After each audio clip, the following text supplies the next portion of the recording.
Hi,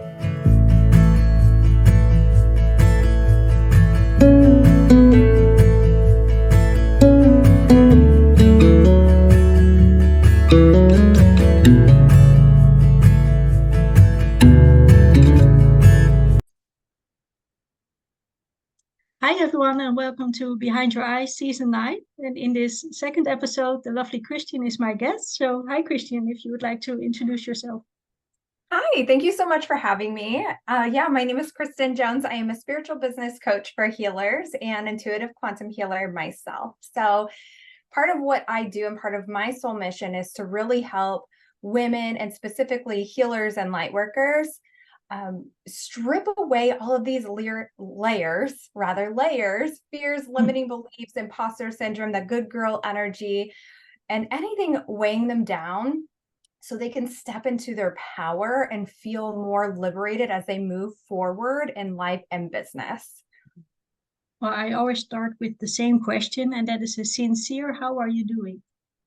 I'm doing good. I felt like, I know we talked about this before we hit record, but I was like, woo, sliding into home base, like coming back from the gym. And like, really, I think this morning was really a morning of realignment.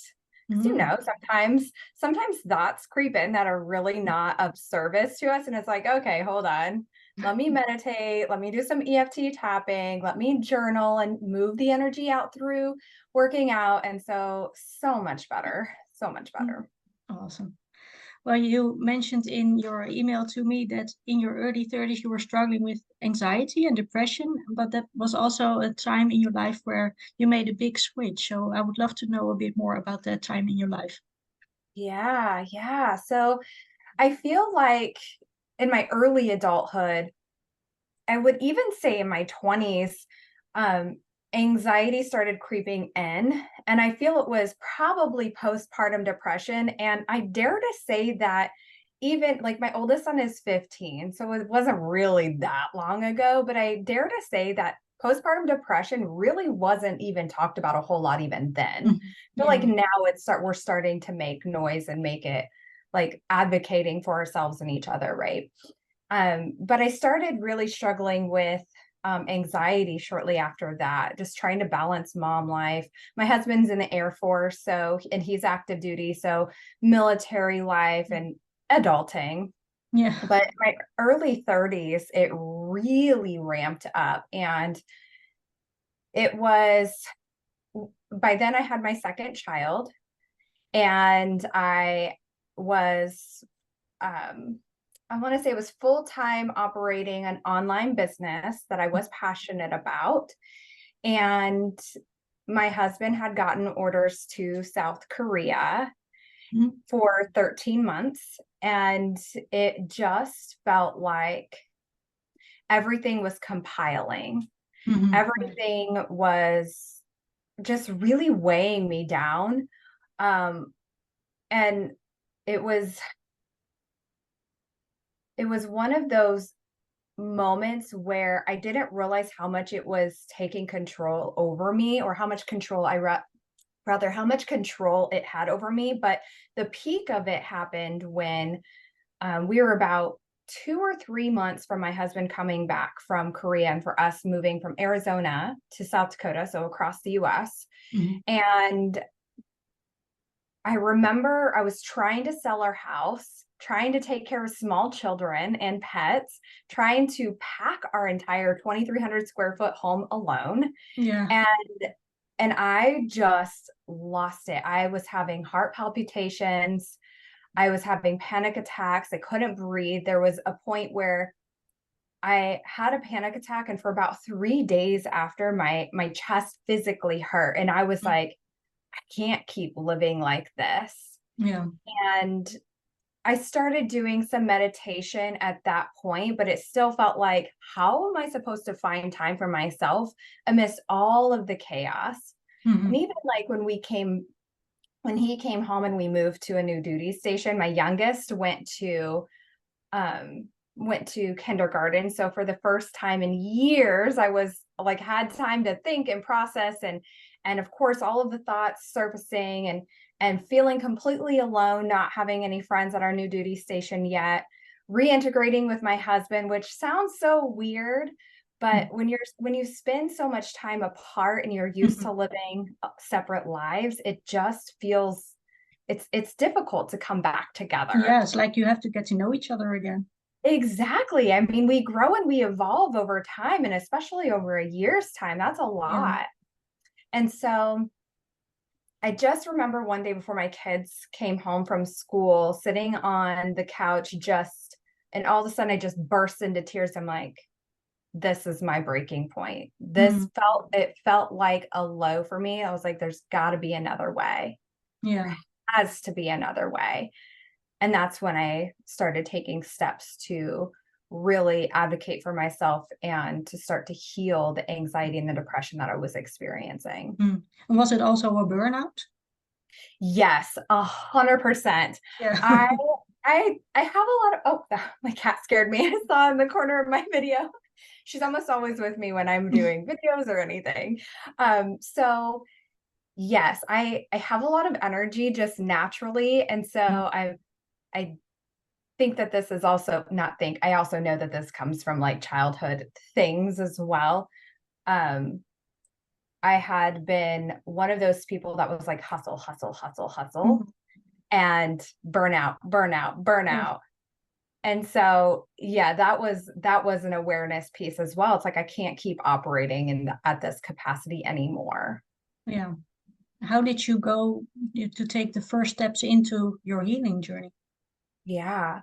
So for me, I was like, okay, I really love the way I felt when I was meditating. Mm. And so that was the first thing. I was like 10 minutes a day. It doesn't have to be anything outrageous or something that's not sustainable, especially in the beginning. Small goals, bite-sized chunks. Yeah.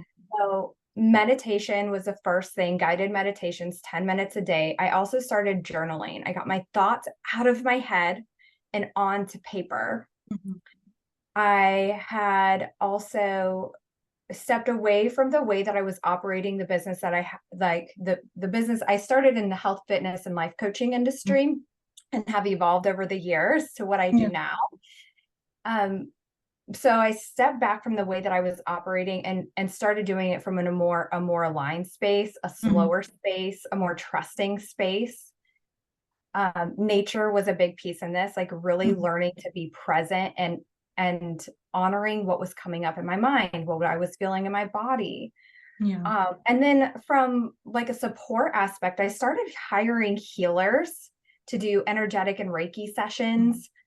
I went to therapy, and then I also started hiring like coaches over the years as well. But those were really big pieces for me. It was like started with the small things day to Yeah. day to allow it to compound and support my nervous system over Mhm. time.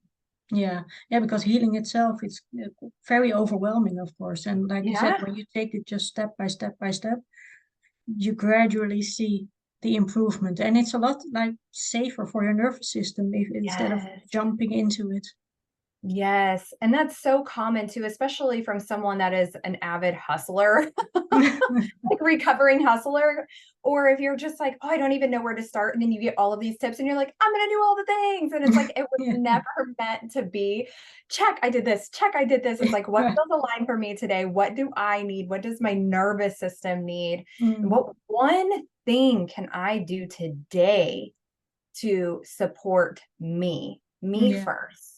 absolutely. It shouldn't be another thing you can check off your to-do list. Yeah, yeah, right.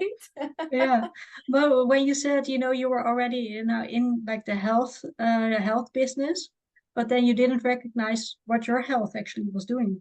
Yes. Ooh, I just got Mm. chills with that. I never actually thought about it that way because for me it was more around fitness and nutrition. Because Mm. when I had started my own personal fitness journey, it was after I had my youngest son who just turned 11. And for me, it was a way of movement of energy to uplift my mood. Mm. It was less about everything else, but then, lost weight, blah, blah, blah. The whole thing felt good. But you're right. When I made it a business, Mm. my my internal health, my mindset, even though it was like I was doing quote, personal development, reading books, listening to podcasts. It was all too much. Yeah. It was a lot of still hustling through the personal development. Which is so counterproductive, of course. Yes, exactly. Yeah, but that's funny that you say that, because when you say, well, I'm in the health and fitness, it sounds more a bit like, I don't mean to be rude, by the way, but more like the superficial health kind of Yes, thing. yes. Mm-hmm. But the internal health was kind of, left out. And Oh then my you gosh, struggle with that yes. yourself, and I'm like, oh, ding. Yes, you're absolutely right. And that is a huge reason why I had shifted to more of the spiritual Mm, life coaching, spiritual business coaching as well, because I realized, aside from like everything that was not feeling aligned, I had realized that the impact that I was making, first of all, like you said, it was affecting my internal well-being. mm, And I had to step away from doing things the way that I was doing them and really check my alignment for what was next for me. But also, when I looked at my clients, I helped hundreds of women and some men, but mostly women over the years and with their health and fitness journey, and worked on their mindset as well. But I felt like where I wasn't, and it just wasn't supporting them enough. mm. Like Yeah. when someone is like yo-yoing back and forth Hmm. with their weight, or with their inconsistency of um of their movement routine, whatever that looks like, Hmm. or their nutrition, like beating themselves up for quote falling off the wagon, whatever that means, right? And it's Hmm. like, okay, there's something missing. This is all surface level. We need to go deeper. We need to Right. figure out why. And that was like a pivotal moment for me. Hmm. Yeah, because you mentioned in your mail to me that your spirit guides were guiding you to a direction that was still a bit unclear for you at the time. So how Mhm. did you end up connecting those dots? Yeah. So it was interesting because during that pivotal moment where it was like that breaking point, enough is enough, that's when shortly thereafter I was launched into my spiritual awakening. Mm. And shortly after that, I had started like hearing Reiki literally everywhere. Hmm. And I was like, okay, where is it? Like I kind of had an idea of what it was, but I wasn't 100% sure. And I took my laptop to work from a coffee shop to get out of the four walls of my house. Hmm. And I took my earbuds out, and the girls next to me were talking about Reiki. Oh, that's a And I was sign. like, right. I was like, okay, spirit team, I hear you. And then shortly thereafter, one of my friends from our previous duty station had sent me a message on Facebook, and she was like, hey, so I'm an angelic Reiki healer right now. I just got certified. And I was like, of course you are, Megan. Of course you are. And so I Yeah. need you to tell me more about this. And I want a session. And when she did that first session for me, it literally felt like the anxiety dissipated. Mm. And I was like, okay, I'm hooked. And so I started hiring healers, like I mentioned before. Mhm. I had my very first medium reading, which blew my mind. Mhm. I started getting certified and trained in various styles of energetic work, and learning how to utilize oracle cards. And then I was like, okay, this is what I feel like I'm meant to be doing. This feels more aligned on my next path. And I Mhm. also felt, if I want to take my coaching to the next level, not that I feel like we need a certification for everything, because I completely disagree with that. Mhm. But I was like, okay, how can I take this to the next level for my clients? And what does that need to look like for me? So I connected with a spiritual coach, and learned some different ways of doing spiritual coaching. And when Mhm. I tapped into this, I realized I was already doing it. Mhm. And then I got trained in NLP, neuro linguistic practitioner. And so I was like, okay, this is what this next step looks like. And I was like, what does this need to look like for me? So it's really asking inquisitive questions and following the breadcrumbs. What I really like to share with my clients, but I do for myself as well, it's like, you don't need to see the full street. Mhm. But what if you just stood at the end of the street? You're like, this is where I am. I'm going to do what comes to mind. And then when I see the light come on, that street light come on, I'm going to walk towards it. That's that aha moment, that idea that, ooh, this would be fun. What if I did this? Yeah. And follow the lights that keep coming on. And when you look back, you're like, this whole street is lit up, and you're just like, wow, this is how I got here. And so it was literally just following those steps of what's exciting, what lights me up, how Yeah. can I do this differently, how is this aligned for me? Ooh, that worked. Oh, that didn't work out. And you also work with the witch wound, which is Mm-hmm. especially essential for healers and light workers. So I would love to know why that is so important to heal. Yeah. So a little over 2 years ago, I had an Akashic Records reading, and it was the very first one that I had booked for myself. And some of the things that she mentioned to me really was like, whoa, how do you know this? Like, how is this? Like, it's so cool. Like, I know, but it's like, whatever. And so one of the things she said to me from within the records was, you're the healer's healer, amongst some other things. And I was like, really? First of all, whoa, what does that mean? And second of all, wow, that feels like huge. I don't even know what to make of this. And so I sat in contemplation, and I started to look back at all the women that I'd helped in my spiritual business, as far as like one-on-one clients, quantum healing sessions, readings, anyone that was in my world. And I started to realize that they were hidden healers, Mm. that these women were coming to me for stress, anxiety, and overwhelm. But as we uncovered all of these layers that were weighing them down, they were actually empaths, highly sensitive, Mhm. healers and light workers ready to step into their power. Yeah. And as I started to dive more into this myself, I started to realize I did a past life regression because I was afraid of tarot. I could not figure out why tarot cards were like, I was like, no, I'm not even gonna go there. And I was like, okay, this is weird. Like, why? Oh, there's my cat. Oh. I was like, why am I so afraid of these?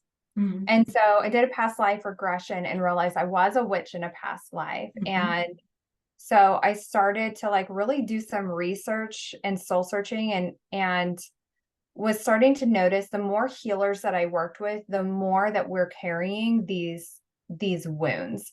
Mhm. Like the fear, they seem common, but some of them don't even have like a real reason. Like the fear of fire or water. Mhm. Some of the women that I've talked to are like, I've never like been in a situation where I've almost drowned or have any like reason to have a fear of water, or same with Right. fire. The fear of being like seen and heard, the fear of, and this could even look like, what if I share my spiritual gifts and abilities? What's going to happen? Right. What, like, are they going to judge me? Yeah. Like the disconnection of from your spiritual gifts and abilities, Mhm. knowing you have them, but like, oh, if I do this, like, am I Yeah. going to be hurt or persecuted? It literally feels like if I share this, I'm going to die. Yeah. And I started to realize that these were common themes around the healers that I was working with. And I was like, okay, there's something here with this. Yeah. I recognize a lot of it. I've had a tarot reading last year, and she said that I was a witch in my previous life as well. So Yes, yes. And it's so common for healers. And it's like, okay, well, maybe, and sometimes it's the other side of the coin where it's like, okay, I don't feel like I was, but maybe if you don't, but these witch wounds are showing up, it could be ancestral, or Mhm. someone in your family tree was a witch in a past life too. And that just carries forward. And we have the opportunity in this lifetime to clear those Yeah. wounds. And what does your current routine look like spiritually? Yeah. So for me, this looks like, it varies from day to day because I don't like to be like, check, I did the Yeah. thing, right?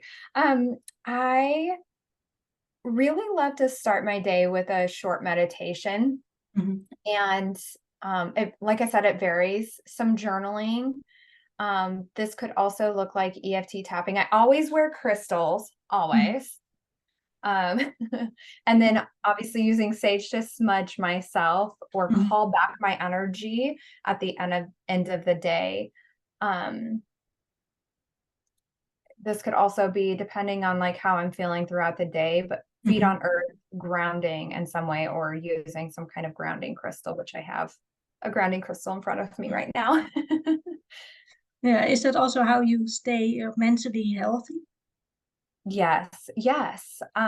So as far as like mental health, yes, I believe that tapping within and Mhm. supporting um ourselves first is a big piece on how we can support our mental health as well. Mhm. I'm Yeah. also a big believer in getting help. Mhm. Whether it's therapy or for me, I've like even just this year alone, I have hired um a business coach and also um, a mindset coach. Oh, and my cat just ran in front of me.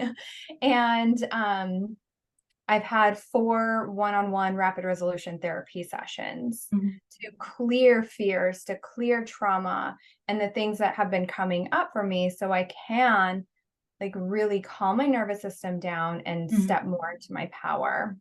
And Yeah. that really helps with our mental well-being too. Mhm. And as empaths and intuitives, it's easier to be overwhelmed by energies. And what would you advise someone to protect their energy in the right way? Yeah. So, you know what? I actually have a short YouTube video. If you'd like, I can send it your way so you could link Yeah. it. But I have this video on how to call back your energy and release energy at the end of the day, as well as Mhm. protect energy. Sometimes we make it a really big deal that it's got to be like this huge Right. ritual. And it can be if that feels aligned, but the truth is you don't have to make it that way. So, as simple as like closing your eyes and imagining that there is a layer of protection around your aura. You can call in Archangel Michael Mhm. and he can put in a layer of protection around you. And of course, always express gratitude to anyone that you call in for support.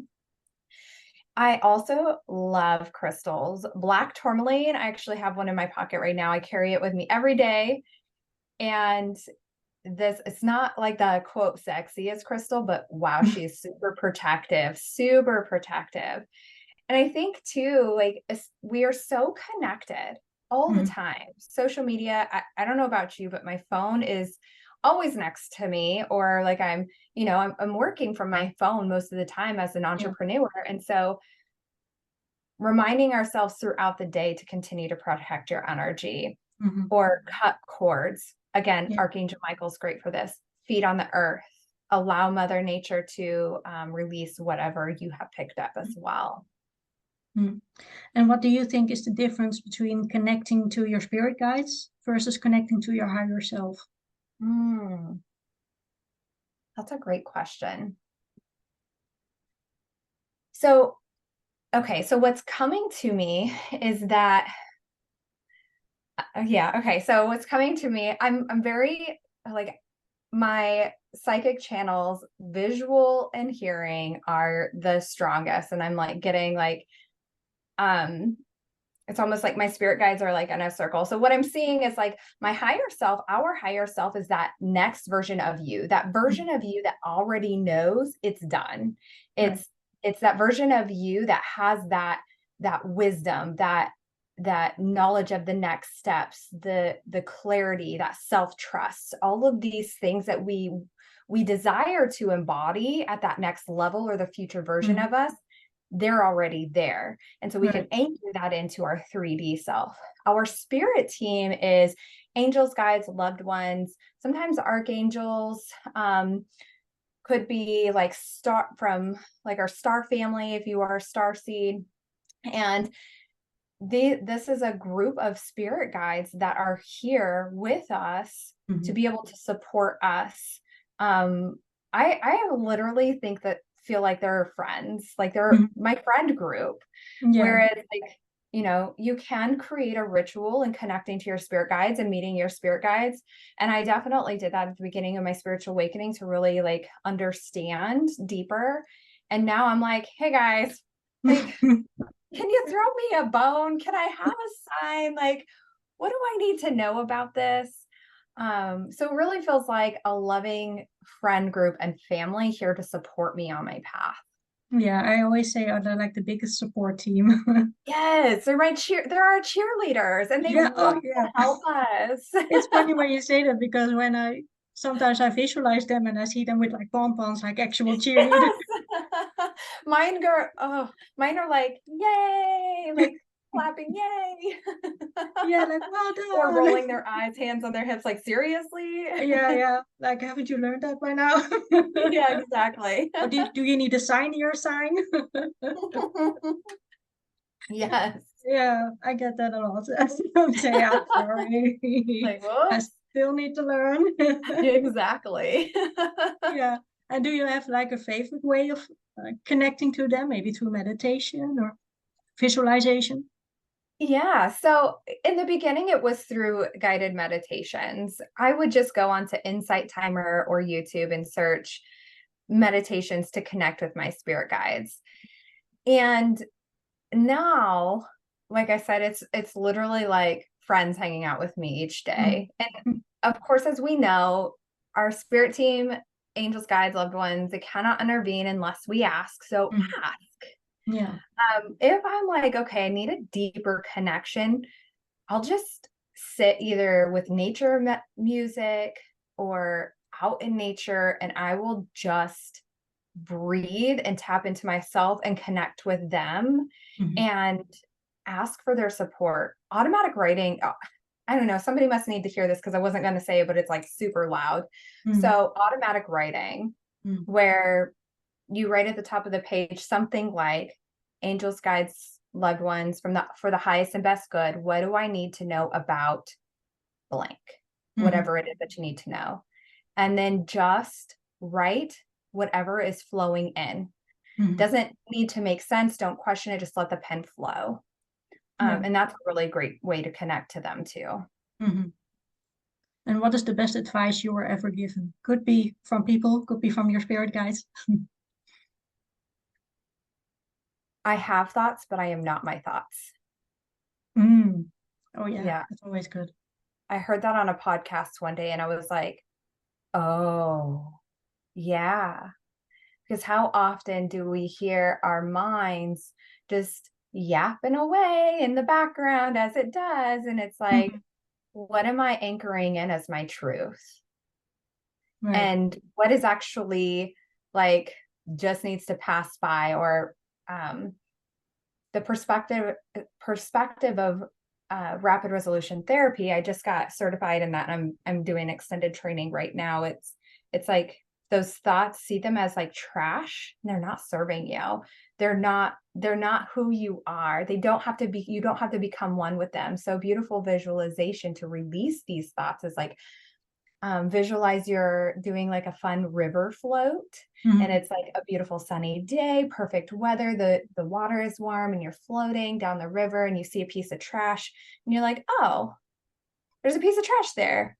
I always tell my kids, we leave it cleaner than we found it. Mhm. And so we pick up the trash. It's not that we're going to like stick the trash to our elbow and we're like, I am one with the trash now. But what we can do is be like, okay, I'm going to pick up this piece of trash. I see it. And the Mhm. next trash can, I'm just going to swish it into the net and Mhm. just throw it away and release the thought. It is not ours. It is not meant to be ours. And it is not, we have the thought. We Mhm. are not the thought. Mhm. Yeah, because we tend to get quite involved in our brain and Yes. identify as our thoughts, Yes. Yeah. unfortunately. Yes. Well, my last Yes. question is also always the same, and that is when are you at your happiest?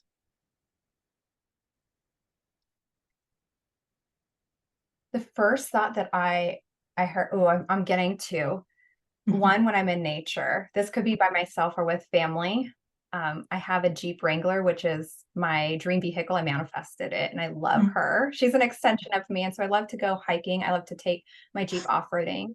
mm, And then also when I'm at concerts, I feel so alive when I'm at concerts. And so that mm. is so much fun. Well, thank you so much for today, Christine. It was a joy to talk to you.